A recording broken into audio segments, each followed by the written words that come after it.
Hi and welcome to the Journalism Salute. I'm Mark Simon. In each episode, we'll talk to or about an interesting person or organization related to journalism. The intent is to show that journalists are not the enemy of the people. Thank you for listening. On this episode, we salute and talk to Alissa Quart. Alissa is the executive director of the Economic Hardship Reporting Project. She is the author of 4 nonfiction books and 2 books of poetry. The Economic Hardship Reporting Project funds and co-publishes reporting supporting independent journalists who do stories that counteract typical narratives, all related to inequality. It can be found at economichardship.org. Hi, Alissa. Oh, hey there, Mark. Thanks for joining us. My first question would simply be our usual first question on this podcast, your journalism origin story. Oh, yes. Well, I started out being mostly a reviewer. So my early pieces were for the Village Voice when I was really young, when I was like 20 or 21. And I was doing book reviews and film reviews and kind of criticism. And when I was really young, I went to Columbia Journalism School, and I just wanted to somehow combine my love of criticism and critical thinking with hard-hitting immersive reporting. And so that's what I sort of followed. I followed a synthesis of those two things. I wrote a book called Branded 20 years ago, close to 20 years ago, The Buying and Selling of Teenagers, Branded, the Buying and Selling of Teenagers. And, so that was probably in my late 20s, I was working on that. And that I sort of marked that as the moment where I really sort of became myself as a reporter and a critic. And since then, I've done a lot of different things, including Economic Hardship Reporting Project, which we're going to talk about today. Is there anything in your upbringing that lends itself to telling stories? And I ask that knowing that you and I went to the same high school, close to the same time, and that there were some memorable teachers there.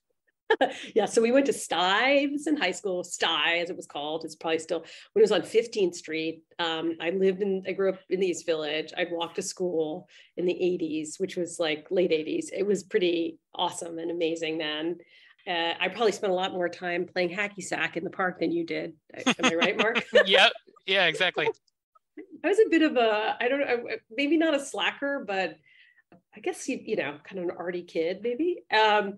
And yeah, I think what lends itself to telling stories was, well, my grandmother was Russian and pretty like a character in a Chekhov novel, like kind of wild and tempestuous. And my other grandparents were first generation. Also, they were shoe cells people and shoemakers. I think there's something about spending a lot of time with that generation that lends itself to telling stories, especially about work and labor. Unglamorous, but, earthy and, to me, sort of riveting stories, even if there were stories that they told me about how they made a shoe or what made a good shoe that I'll never forget. I remember as a kid, I would be playing sometimes with the shoe horns, the shoe polishing materials and the lasts and the shoe expander, I forget what they're called, where the shoe, I guess it's where you stretch a shoe out. Like on the floor. And that having had that kind of rootedness in another kind of experience than being of the professional managerial class, the reporting class, I think has been really good for me as a person. And we should note too that Frank McCourt is someone who's a big influence on your work. Yeah, so Frank was my teacher in high school. And I think I was interviewed by the Times for when he died, and I feel like I want to redo my quote, because it was like he told the same stories over and over again, which sounded almost like Seinfeld, like a backhanded, like all he did was tell the same stories. But they were incredible stories. I mean, they were like rollicking. They were Angela's Ashes, what would become the memoir / I think I forget if he defines it as a memoir or a novel, but it became the books that he wrote. He basically told them to us in high school, and I was a freshman, but I'd skipped a grade, so I was 13, and I was like by far the littlest kid in the class, and I pushed my way into this filled with juniors and seniors, and he saw something in me, and he used to write incredibly nice stuff on my papers, and I felt like that was really one of the beginnings for me of being a storyteller. So I briefly explained what the project is. Can you give a more practical description of like day to day, what is the Economic Hardship Reporting Project? The Economic Hardship Reporting Project was started by the late Barbara Ehrenreich, who is one of the greatest critics and reporters of the kind we're discussing, of poverty, of inequality, of women's work and struggle this country has seen. And she decided to start this thing in 2011 because she saw that only the rich were writing about poverty, and she wanted to change that. She wanted to make sure that middle-class people and working-class people could stay in the profession, because this was not, as you know, journalism was a profession where people, once they didn't always have to have college degrees, right? This is a new invention that you have to be David Brooks to participate, right? So she really wanted to make sure that these voices continued to be part of the mainstream media and they continued to report, and that people in these publications, these traditional publications, continued to publish this kind of work. So that was how it started. And I took it over really early on. And it's become this, I think, I hope, a source of news, but also a source of care for a lot of reporters who would otherwise not be able to do their work. Let me run through a few different examples of pieces that the project has done. You can comment on these if you like. There's a collaboration with the Salt Lake Tribune on tax money going to cleaning homeless encampments, but advocates say the money should have been spent on housing and social services. There are a number of pieces with Teen Vogue, one on Roe versus Wade, one on students deciding where to go to college, one related to Juneteenth and reparations. And then with The Guardian, a series of comics about the water in Memphis and how toxic waste is potentially ruining it. We've actually had a guest on to talk about some environmental issues in Memphis in the past. There are other ones too that are smaller. Doesn't necessarily have to be a large organization that you've partnered with. I saw one in a newspaper in Erie, Pennsylvania. I've also noticed that homelessness is a big theme of the articles that we've done. So how does this work is with some of these? Does Teen Vogue or The Guardian, do they come to you? Do you conceptualize with a writer? How do things work with this? Yeah, so there's lots of different ways. I mean, we often conceptualize with a writer, especially if it's a writer who's lived close to these experiences, who might otherwise not get a chance to write for these mainstream publications. So somebody came to me who was experiencing eviction, who's also an editor and a journalist, and he's now writing and reporting his own eviction. So that was a story we totally conceptualized together, and we paid him up front, actually, so he's able to hopefully have a place to live. On the other hand, we definitely will get stories brought to us where people in publications will be like, hey, I heard about this organization, or we've worked with them before. Can you help us cover the cost of a freelance photographer? Or this is a new story about labor in Los Angeles that just came in. We're a smaller site. We're only going to be able to pay the writer $500. This is a 2,000 word story. Can you help cover some of their costs? So that would be another method, right? And then lastly, sometimes it would be these big projects that we do with bigger entities like Retro Report, where we just gave them grant money and an idea and some sourcing and a little bit of input. And they basically did these big film projects by themselves. That one was on PBS. Same goes with some other larger film projects we've done. We're now doing a radio series with Wisconsin Public Radio, and that's very hands-on. I'm producing with another producer there, but there's projects we've done that with WNYC where we just were like, here's a check, make sure that you have photographers who are independent photographers or, additional reporting on X or Y. And then they just done it themselves. And we're not giving them editorial input. We're just giving them monetary assistance. So there's a real range of what we've been able to give. And sometimes, the most startling sometimes to people is when we've sent our lower income writers, our financially struggling writers, we've sent them gift cards because they were unbanked, or we sent them a camera because their camera was broken, or cold weather gear because they couldn't afford a coat. So that's the kind of stuff that we've done sometimes, or we've wired people money because they needed to pay for hotel right then and there. And yeah, sometimes they didn't have a bank account. So that's the kind of thing that that we've done that is very unusual in the nonprofit journalism ecosystem. So can you walk us through, whether it's for one of the examples that I gave or another recent thing, whether it be a written piece, a video, or an audio piece, like a piece from idea to completion, and maybe explain how long it takes and the different things that go into it? Yeah, sure. So this piece by Bobby Dempsey, who's a reporter near Pittsburgh and had a lot of financial stresses herself growing up. She lived in 70 different addresses, but she's a fellow, one of our fellows, and she reports on things around being financially stressed, that many of which have happened to her and her family personally. So one of them was her mother could not afford a hearing aid. And it turns out that they're not covered, or really not very well covered, on Medicare or Medicaid at all. So her mother was unable to hear through most of the COVID pandemic. Her mother is now deceased, but this was obviously really alarming and really dangerous, to not be able to communicate with her mother. And it was just a simple hearing aid would have made the difference. So she came and was like, I want to report on hearing aids. And her first take on it was just kind of like a news story with a little bit about her experience. I was like, no, we need to go much further into this. So she turned it into first person, a lot about her family, a lot about the feeling behind it, as well as the kind of condition of the hearing aid, the lack of hearing aids for people who are indigent. And then, it was strong. And we brought it to the Washington Post and they ran it. And recently the editor there did a tweet storm of his favorite pieces in Outlook, because the section Outlook of the 20, it was one of them. And it was, in the paper and online.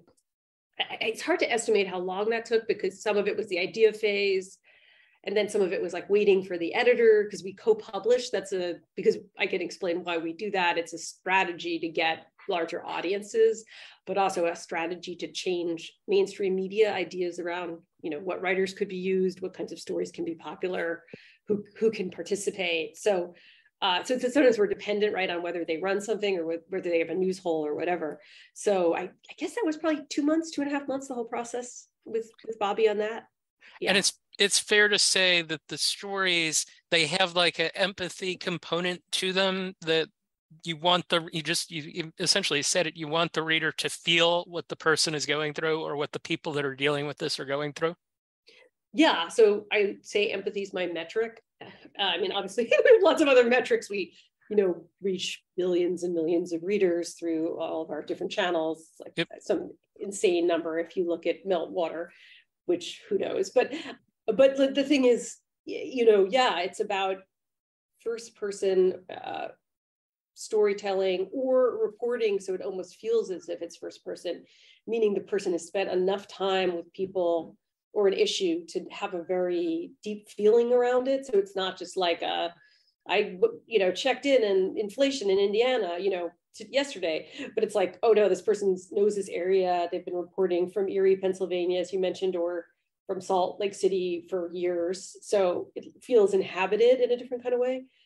Yeah, that the hope is that is what breeds transformation of attitudes, of policy. In the case of the Bobby piece, I can't prove it, but it definitely made it into a bill about funding hearing aids. I can find it for you, but it's like it changed on some level. It was part of a push that has actually changed, American policy. So that's been great.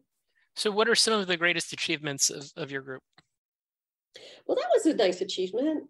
Some of them are just like prizes, right? Sure. We're as crass as the next news organization. And, so we got a Murrow this year for something a wonderful podcast about veterans from the Forever Wars that we supported. That was created by a vet named Elliot Woods. And we got an Emmy for a film called Jackson that was about the last abortion clinic in Mississippi, which wound up being the center of the Dobbs decision. That was a project I had worked on a lot. We got a lot of nice feedback for the work of Molly Crabapple, who's an illustrator who works with us. Again, lots of prizes. And some of this is just these kind of impact say that piece about the hearing aid, or language people use. One of our writers used a phrase called propaganda to describe the way that police, positive representation of policing makes its way through political language, and I think even entertainment language. And he got on Trevor Noah, and I've been hearing the phrase propaganda around a lot. So I've been like, oh, well, we had something to do with that, So like those are a few myriad examples. And also we've gotten people able to write and live on their work, or if not live on their work, just visible as writers who were living very close to the bone economically. I'm thinking of someone named Laura Yearwood, who had experienced homelessness, who has written these big stories for the Times, and a big story, not cover of the Times, but I think it was like a cover line story in Mother Jones. And that was like 9,000 word story about some of her experiences, and just spoke to a group of people, including Kathy Hochschild, in New York, a big 500 strong audience. And when we met her, she was just getting back on her feet. She'd been experienced homelessness for a number of years. So I think, like, to me, that's another way that we are measuring our effect, right? It's like, or Ray Suarez, who's hosted 2 seasons now of our podcast, had been having a lot of trouble professionally just because he'd aged out of what people saw radio hosts, podcast hosts, of who they saw them as being. He's still amazing. He's been doing a lot of work with us, and he's getting a lot more work now. And I do think, us helping him be more visible and everyone seeing how great his work is has been helpful. You mentioned word choice. You recently wrote an article for the Columbia Journalism Review that had a larger theme to it, but one of the overall messages was about word choice, phrases, words you like, words you don't like, unskilled worker, one that was problematic, and one you prefer, financially stressed. What messages were you trying to get out in writing that piece? Well, I just think we need to start thinking a little more about the language we use around social class. People have become a lot more sophisticated around certain kinds of language, language around certain groups, language around people with disabilities, right? We don't say handicapped people, these phrases that when we were growing up, in the dark ages, were commonly used. But I think with people who are lower income or poor, there's less awareness or less willingness to think about that. So one word that I have a problem with, that Barbara Ehrenreich also did, was unskilled worker. The more I thought about it, Eric Adams had said, it was he said something like low skill workers or at some press appearance. And I just was thinking to myself, that is just so offensive, especially these folks have gone from being essential, right, and frontline during the pandemic to being called unskilled again. There's got to be a better way to describe people who don't have college educations, but are working really hard and doing things that have a lot of precision in them. I mean, making a pizza, or, even as Barbara pointed this out, like working at a department store, like knowing the different sections, of a department store, different like coding for garments. If you're doing retail, like that's not actually totally unskilled. So that's one example of a phrase. And, I talk to people who feel alienated from the mainstream media because they see phrases like that. And they're like, my husband's a truck driver. I don't know why we have to call what he and people like him do, honor it any less in our coverage. So, and, there's a media scholar named James Hamilton who said that income inequality generates information inequality. So it's not an accident. It's like poorer people are alienated from the media because they are referred to as things like unskilled or the homeless rather than experiencing homelessness, which is actually what, when I talk to people who've experienced homelessness, that's how they prefer to hear about themselves. One that really surprised me, and I would not have known about if I hadn't edited this piece, was curbside delivery, because it was written by one of our writers who had worked in a grocery store during the pandemic. And she's like, curbside delivery is me. I'm a human being. And I'm, putting stuff out and then working in a place that might have contagion all day long and putting stuff on a curb for wealthier people. And I don't want to be called just curbside delivery as if there's no human being there. And I realized, yeah, there's no human being in that term. It's as if it just miraculously came to the curbside. So this is specific to you. How do you look at the world differently from having done this job for nearly a decade and seeing essentially all of the different things that you've talked about here compared to how you've lived? It's really changed me. I mean, in some ways I feel like I can't quite live, even if I could totally seamlessly and financially become totally upper middle class, normal journalist person.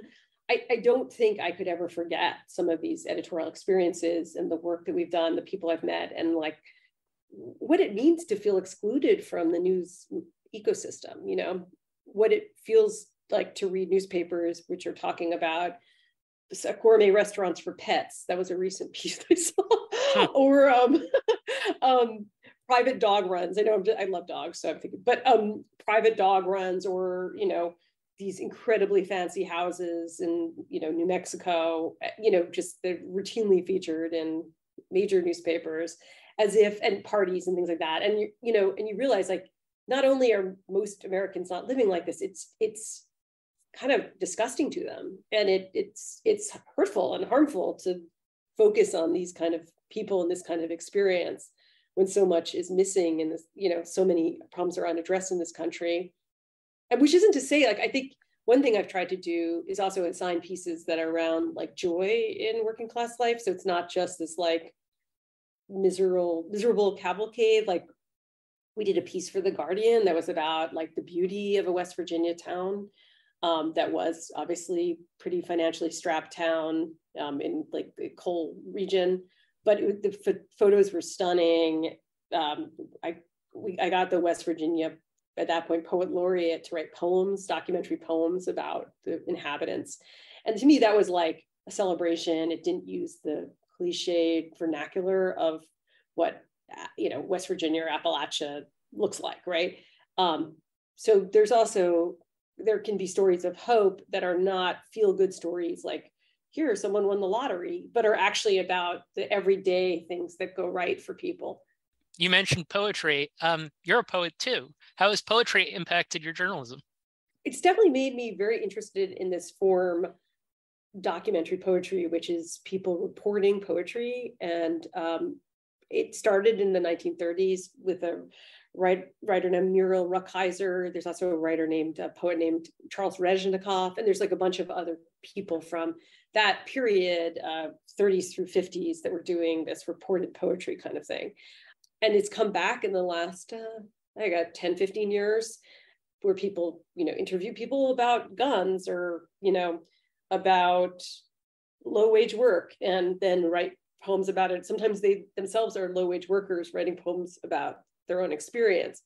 So with the project, I think we've done 4 or 5, maybe 6 poetry projects that have been like this, where we actually pay a poet to go report something and then turn it into verse and then publish it, usually in mainstream places, not in the traditional poetry places.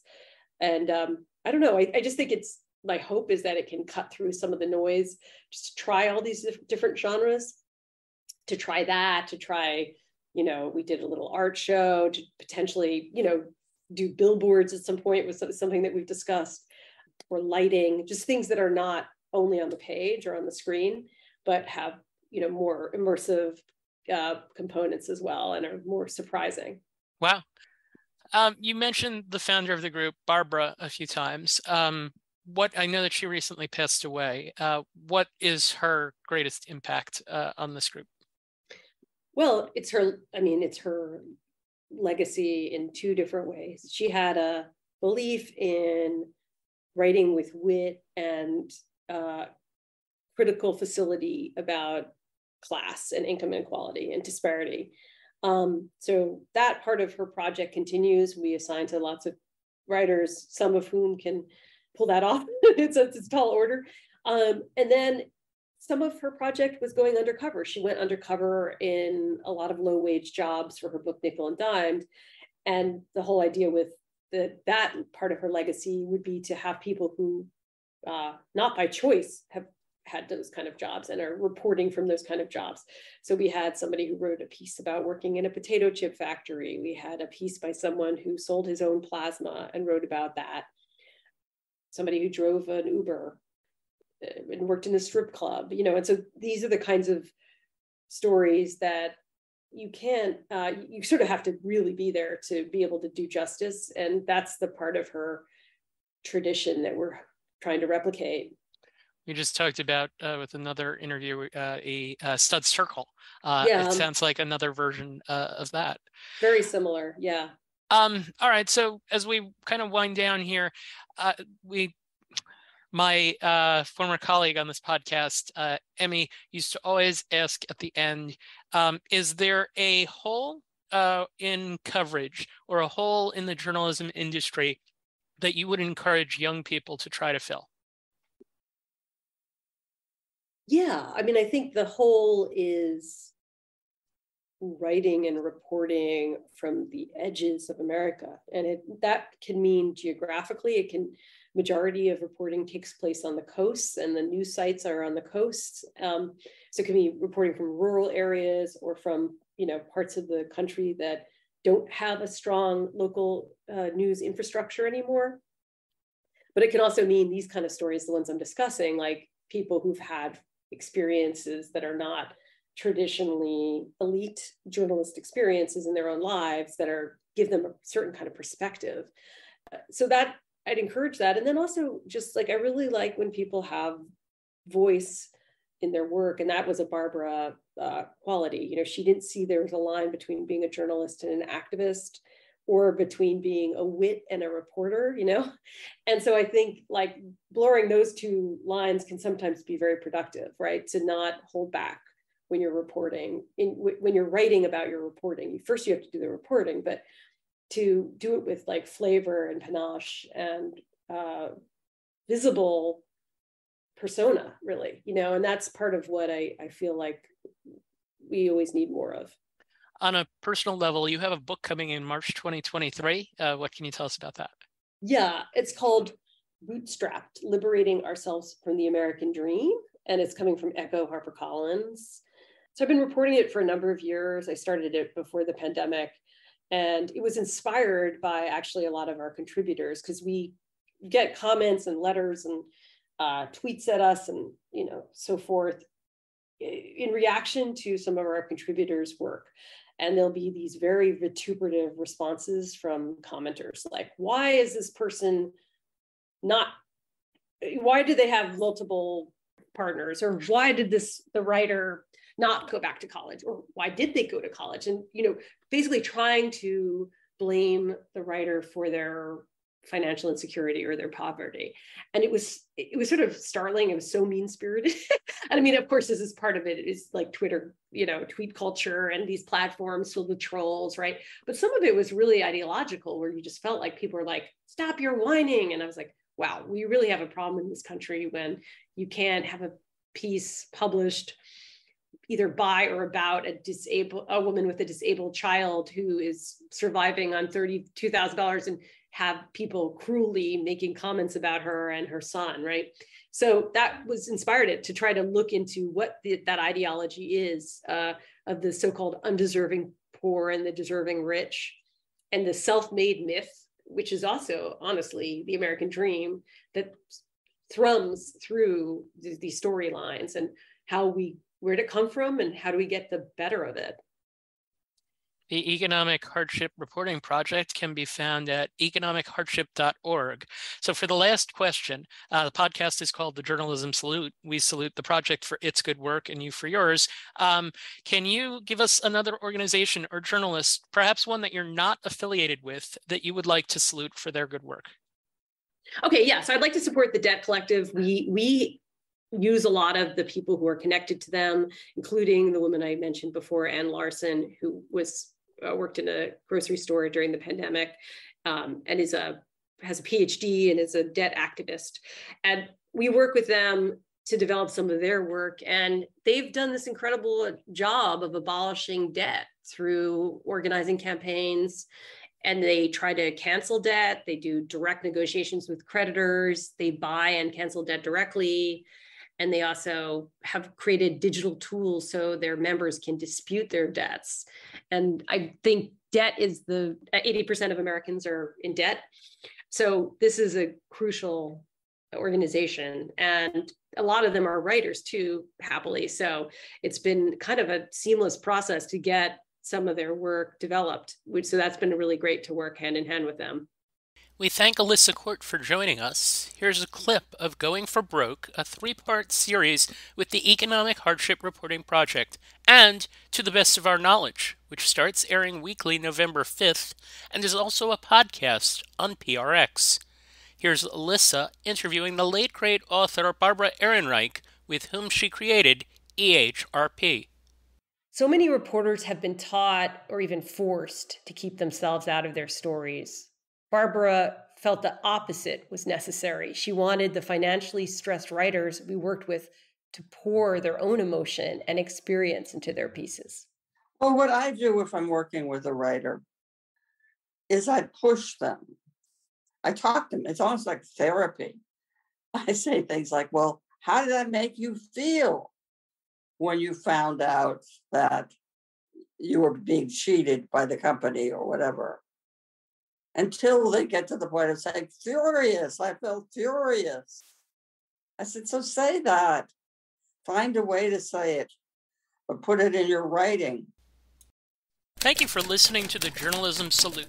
Please let us know what you think of the show. You can find us on Twitter @JournalismPod, and you can email us at journalismsalute@gmail.com.